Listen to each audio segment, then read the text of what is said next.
மகா சிவராத்திரி அது ஒரு சாதாரண நோன்பு நாள் மட்டும்தானா? அல்லது அந்த இரவில் நடக்கும் ஒரு பரம ரகசியம் உங்களுக்கு தெரியாததா? இது ஒவ்வொரு ஆண்டும் மாசி மாதம் பங்குனி முன் மாதம் கிருஷ்ணபக்ஷ சதுர்த்தசி திதியில் அமாவாசைக்கு முந்தைய 14வது இரவில் கொண்டாடப்படுகிறது. இந்த இரவு ஏன் இவ்வளவு சக்தி வாய்ந்தது தெரியுமா?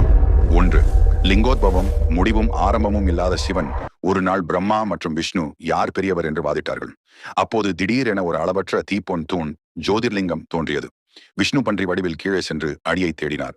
பிரம்மா அன்னப்பறவை வடிவில் மேலே பறந்து முடிவை தேடினார். இருவருக்கும் அதன் தொடக்கமும் முடிவும் கிடைக்கவில்லை.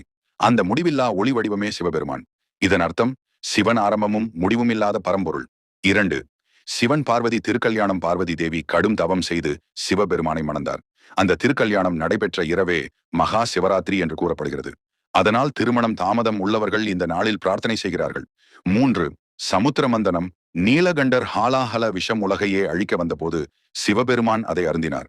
பார்வதி தேவி அவரது கழுத்தை பிடித்ததால் அது கழுத்தில் நின்றது. அதனால் அவர் நீலகண்டர். உலக நலனுக்காக தியாகம் செய்தவர் சிவன். 4, வேட்டைக்காரன் கதை. ஒரு வேட்டைக்காரன் அறியாமலே இரவு முழுவதும் விழித்திருந்து சிவலிங்கத்தின் மேல் பில்வ இலைகளை விட்டான். அந்த உண்மையான மனநிலையால் சிவபெருமான் அவனை அருள் புரிந்தார். சிறிய செயலும் உண்மையான மனதுடன் இருந்தால் பெரிய பலன் தரும்.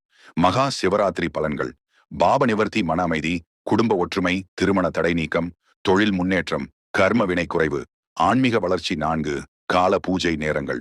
பாகம் 2 வீடியோ பார்க்க கீழே இருக்கும் லிங்கை கிளிக் பண்ணுங்க. இந்த வீடியோ உங்களுக்கு பிடித்திருந்தால் லைக் செய்யுங்கள், சப்ஸ்கிரைப் செய்து இணைந்திடுங்கள். கமெண்டில் ஹர ஹர மகாதேவ என்று பதிவு செய்ய மறக்காதீர்கள். இப்பொழுது உங்கள் குரலும் இந்த தெய்வீக அதிர்வில் இணையட்டும்.